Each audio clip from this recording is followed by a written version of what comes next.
All right, Aquarius, thanks for tuning in to your November of 2014 horoscope. My name is Athen, and your ruler this month is changing signs, Saturn, your traditional ruler, of course. And so this is quite exciting. You know, you Aquarians are going to be going through a sort of shift this month, and normally with Saturn transits, whenever Saturn changes signs, we don't usually feel it right away because it's not a very personal planet. I mean, it is, but it's not that personal.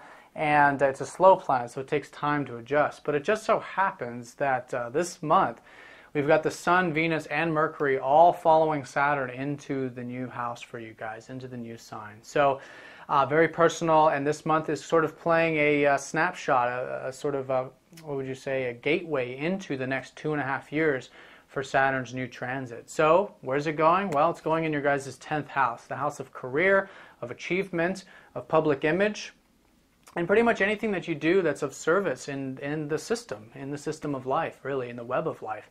But usually on a mundane level, this is work and anything that you're doing that's giving back and being of service.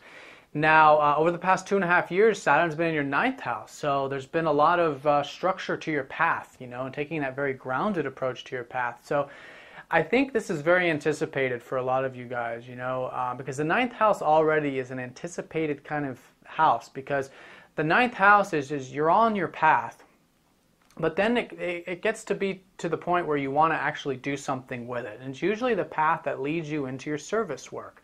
So a lot of you Aquarians, I see you now finishing up this, it's really, I mean, it's at the 2nd of the month is when Saturn changes signs. So last month in October, you guys are finishing up some stuff that had to do with the path. And now this month, things are opening up, and the career stuff, the service stuff is going to then open up, and there's going to be hard work and determination. Now, this is, of course, an opportunity here to do something, but of course, as we all know, the achievements in life, the work we do, it all takes discipline and hard work. But I think you guys are ready for it, because a lot of you guys have got a vision. You got some clear insight from the last eclipse that happened in your 9th house as far as your path goes. Some of you probably have found the path, you might even call it.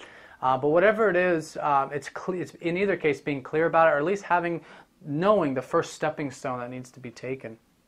So it's very exciting. And so now with all these planets going into the 10th, it's now about putting it into action, into those achievements. And, you know, and for those of you who, you know, are employed, it's also, you know, having multiple streams of income too. You know, usually Uranus would be the indicator of that, but you guys are Aquarians. And so you naturally can do multiple things and use technology, and so you might have a work, but then you might also do Reiki or your spiritual healing or something like that. So just know that there's a lot of productive energy that you can use now for the next 2.5 years, whether it's in your career or in any type of service work that you choose to do.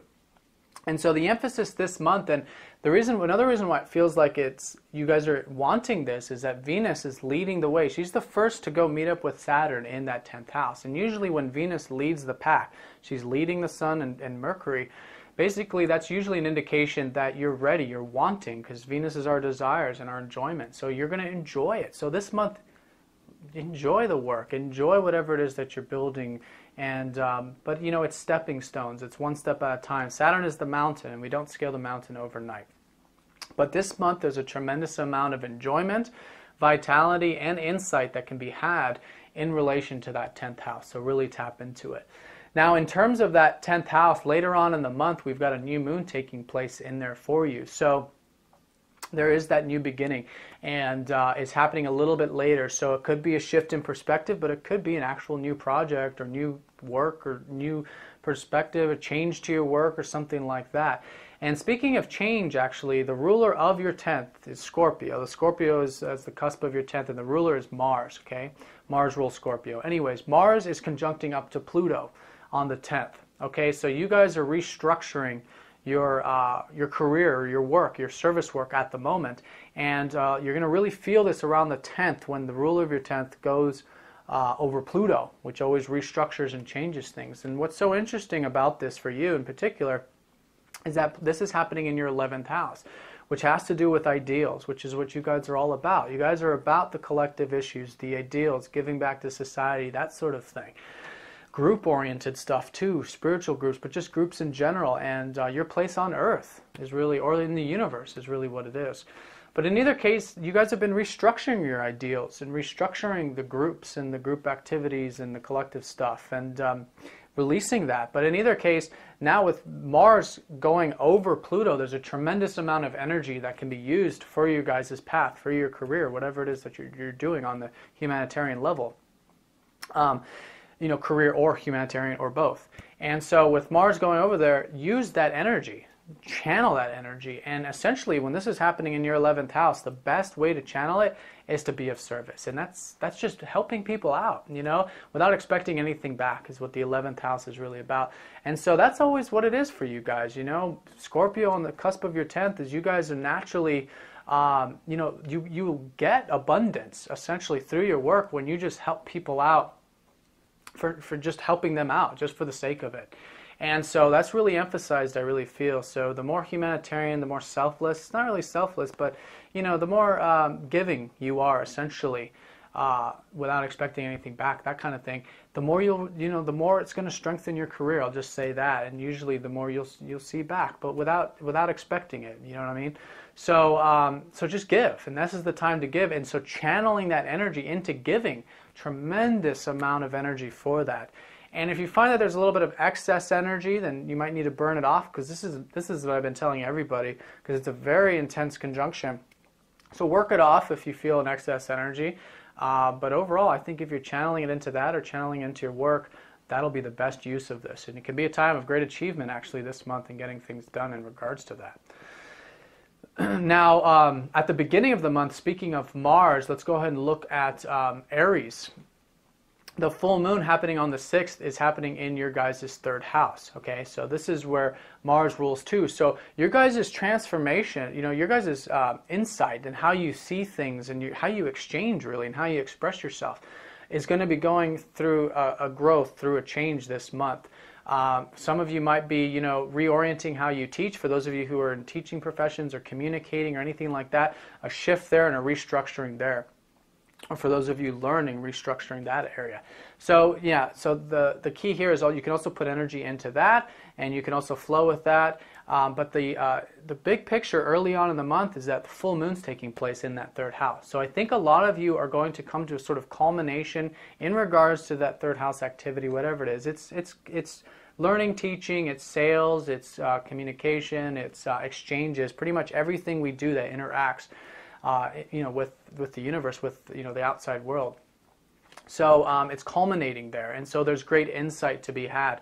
So a lot of you might actually be very keenly aware of some insights. Some insights could definitely come to you during this time. So really pay attention around the 6th, and it's very energetic. There's a lot of drive and a lot of motivation there. So I really feel I think what you guys really give the most is really awareness. Is really what this is signifying. So, in terms of maybe if you're asking what you can give, well, just give awareness. Just give awareness to as many people as possible. And that, I feel would be a great use of this high energy.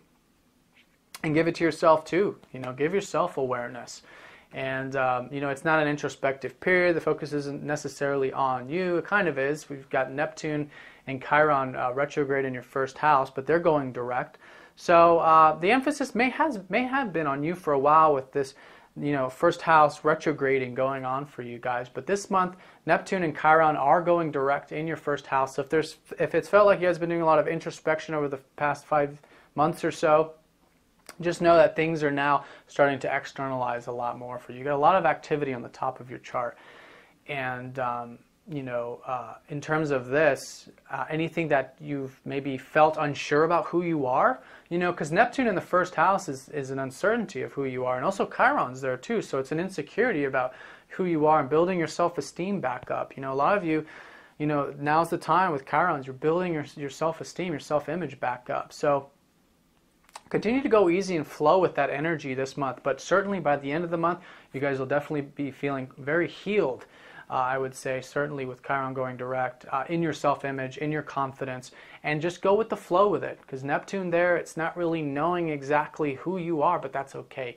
It's you do know who you are, and it's something you can't describe. So as soon as you stop trying to describe it and pinpoint it in an analytical sense, you might say, and you just feel it, which is what Neptune's all about, and have faith in it and surrender to it, and realizing that you are essentially source and you are everything, and that's okay. You don't need a specific, viewpoint on who you are. You can just feel that, feel who you are on all those separate layers, all the way back to source, and go with the flow. And it's from that presence and that feeling you can flow with the external environment, something along that nature. But in either case, things are starting to unfold for you in that first house. So there is a shift, I think, from introspection, but overall there's a high energy on others. So I think really emphasizing giving, being of service, and yet, like I said, giving awareness is really emphasized for you guys this month.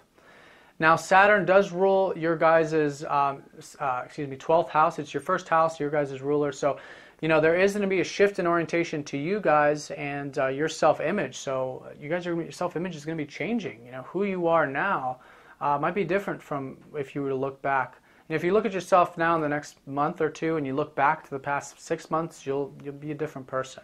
I think you guys are definitely feeling that now. So there's a shift in who you are, which is more maturity, actually. You guys are becoming much more mature. But in either case, there's also a shift in the 12th house. And the 12th house is, spirituality. So you guys are going through spiritual changes this month as well.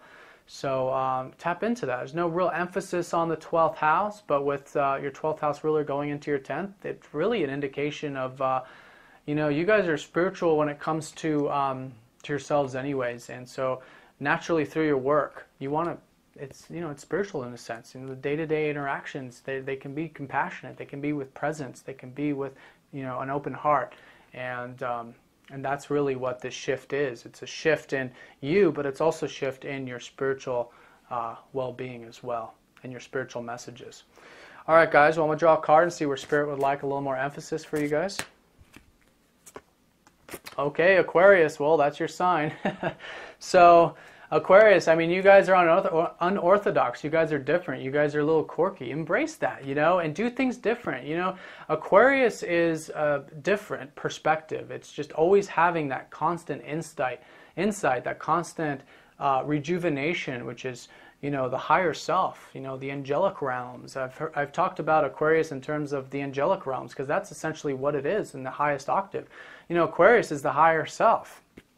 And so you guys have, the ability to really connect strongly to that, and it's an opportunity. You guys have the ability. It just depends on your perspective. So be free, be your true self. And when you do that, you are embracing your higher self.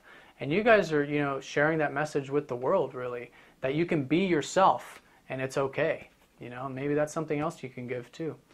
All right, Aquarius. Well, thanks a lot for tuning in. I hope you enjoyed, and I'll see you next time. Take care.